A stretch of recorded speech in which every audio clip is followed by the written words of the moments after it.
Hi, twos. Bear with me. I am working on some other positioning of how to record these videos for you. Welcome to your full moon in Virgo, which is a supermoon reveal. It's coming off of the end of a Mercury retrograde where perhaps people from your past or issues from your past came up so that you could look at them to see if you could gain some clearer perspective or have them come up and be healed to be able to receive as you move forward to your next phase in life. Full moons are a great time to release that which no longer serves you. It's also a good time to tweak some plans that you may have. So the question we pose to your guides is, what is blocking you from your highest good but standing in the way of your success? This could be in whatever avenue you had asked your guides about. It could be love, it could be career, it could be health, or it could just be a general message and just being open and receptive to whatever comes in. Keep in mind, these are general readings. Not all of it will resonate for you, if at all. And, hopefully whatever messages that you do get will be helpful in some type of way. We are working with the chakra deck, the tarot deck, and also the messages from the guides, which is a little bit cosmic here. So we have, energetically, we're coming in with the card of growth here, and that is in your heart chakra.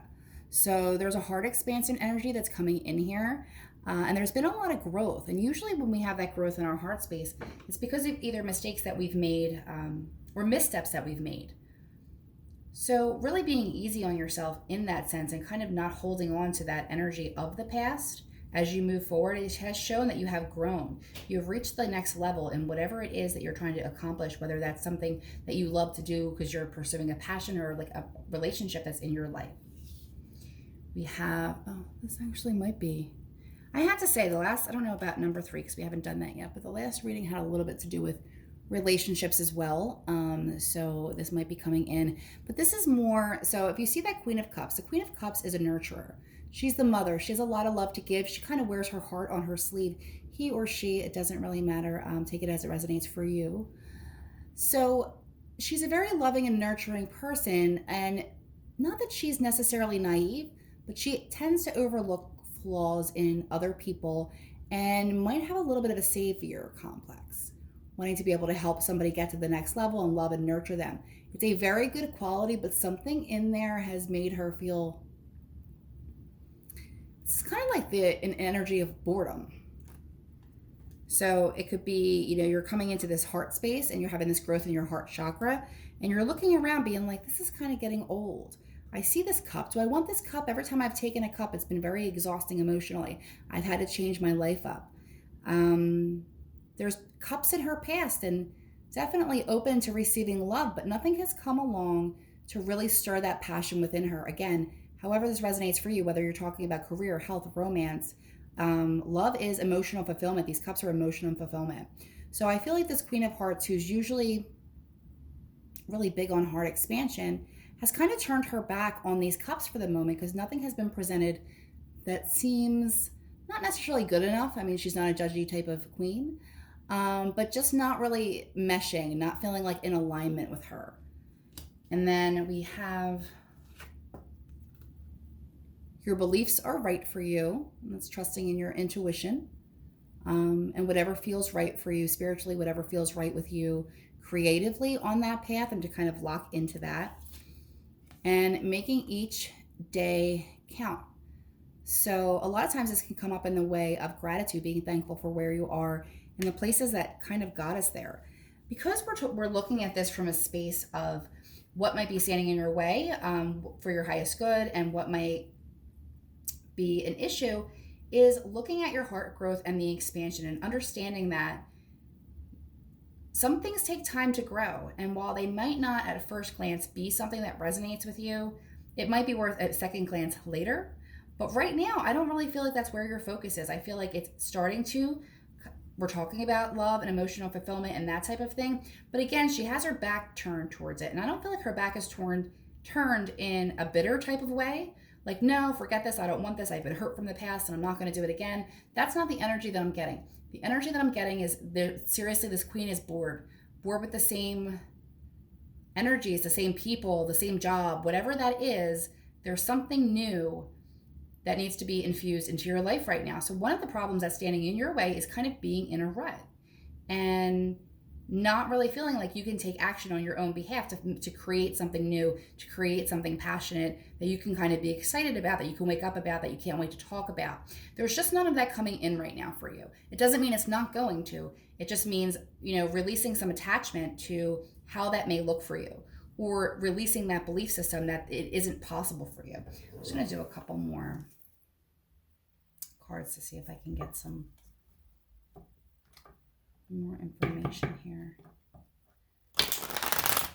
Also kind of getting the vibe, like not necessarily, it's not like the clock is ticking, but it is kind of an energy of, okay, so you really haven't seen anything that's been to your liking, but a lot of us have to go out and make our destiny. And I feel like there's a little bit of laziness here. All right,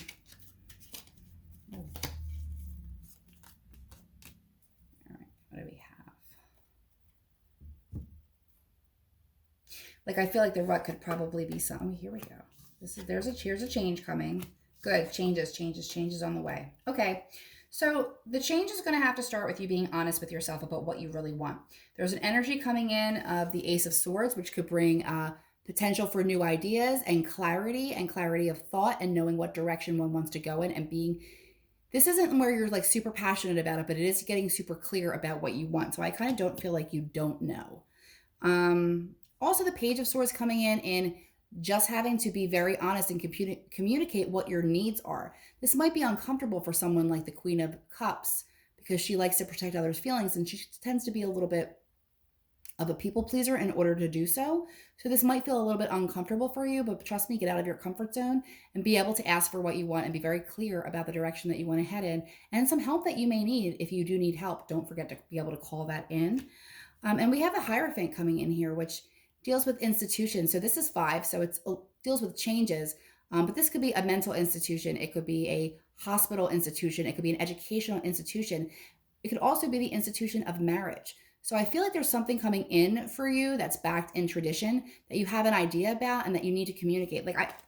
In one instance, I'm kind of getting, if this was a love reading, it almost seems like someone has been kind of discontent with the way that things are going and knows exactly what she wants, but hasn't been able to be clear in asking for it to have growth in that relationship. If she's talking about the institution of marriage, that may not apply to everyone, but to be more specific about what type of energy that is and what's coming in. But since we're talking about this as a blockage for you, what I would say is you need to get very clear on what you want, be very honest with yourself about it, and be prepared to ask for it and to move forward in a direction.